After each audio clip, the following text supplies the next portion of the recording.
I haven't forgotten about the Pixar review series, even though I'm gonna be marathon through Star Wars stuff. We still gotta continue on with the Pixar review series, and we're kicking it off here in May with Luca.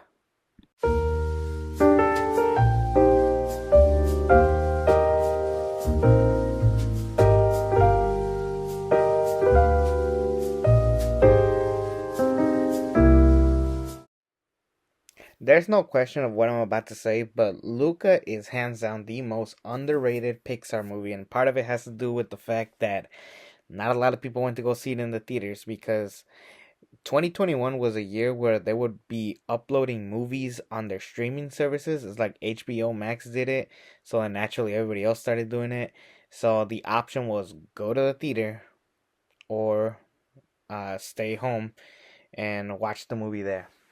The only real movie that people went to go watch that year was Spider-Man No Way Home. Everything else just kind of took a step back, unfortunately. And yeah, Pixar, it's unfortunate because they had back-to-back classics with Soul and now Luca. But Luca, the only reason why not a lot of people talk about it is because of the pandemic. And man, they miss out because this movie is fantastic. Over time now, people have grown to find it and really adore the characters and the story for this movie. So the story is about a boy named Luca who is a sea monster, and he just has like an average farm with his parents down under the sea.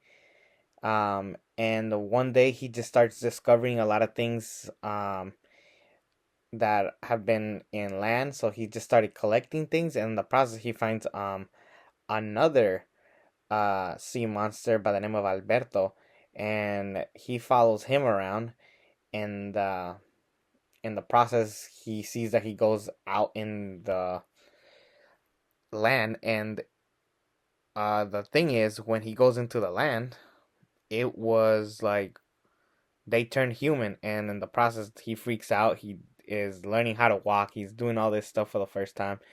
Definitely a fish out of water story, but in reverse if you think about it. But basically, Alberto and Luca have great chemistry. They find themselves, and you learn a lot about Alberto, about feeling abandoned by his father, and over time they find this land in Italy, and they come to visit, and then they want to go out and explore and do all these things. The only way they can is by entering this race where the winner gets this motorcycle, and in the process they go out. But also Luca starts learning a lot about school and books and all this other stuff, and Alberto doesn't care about that stuff. He's like he's been raising himself, so he wants to go.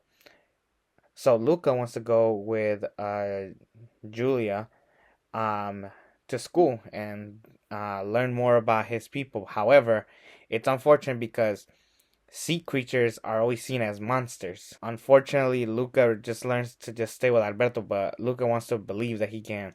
Like, there's a lot of layers into this. I'm gonna be real. They did a good job of making, I don't know if it was on purpose, but they made a good job of making the ocean land pretty boring and bland. So when they go into the human world, it is just so grand and unique, even though it's so simple and plain. I don't know how they managed to do that, but they made it feel special that way. There's a lot of stuff going on also in between where like the parents are trying to find Luca, but then Luca wants to run away. There's this bully, uh, Ercole, who has such a big. He's just like a stereotypical Hollywood bully, and I don't know. He was definitely the weakest part of the damn movie. But Machismo, uh, Julia's father was awesome. He had little words, and you definitely feel more of his vibe in the short where he starts taking care of Alberto.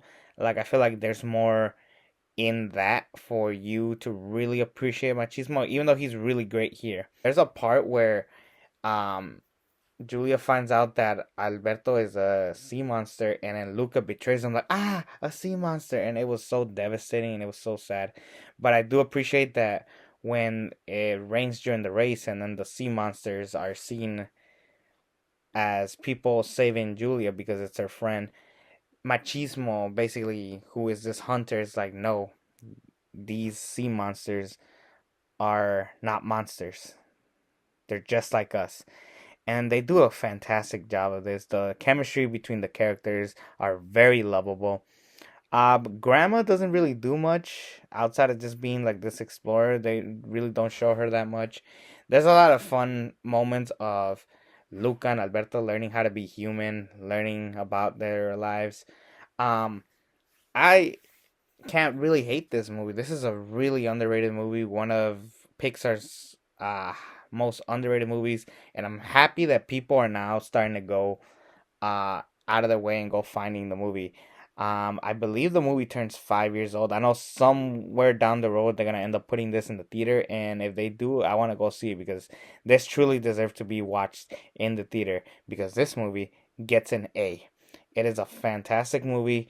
Some little nitpicky problems here and there, but it's definitely one of my favorites and hands down Pixar's most underrated movie as of right now. Um, I am gonna be reviewing next week a movie that I actually haven't seen up to this point. I'm gonna watch it for the first time, and I hope I have my opinion set because this movie has been very divisive, and that movie is Turning Red. I'm curious to see what my opinions are on that movie. I haven't seen it yet, and I cannot wait to see my thoughts on it, and I hope next week you are in tune for Turning Red. Anyways, take care, everybody, and we're gonna be continuing on with the Star Wars reviews. So yeah, take care.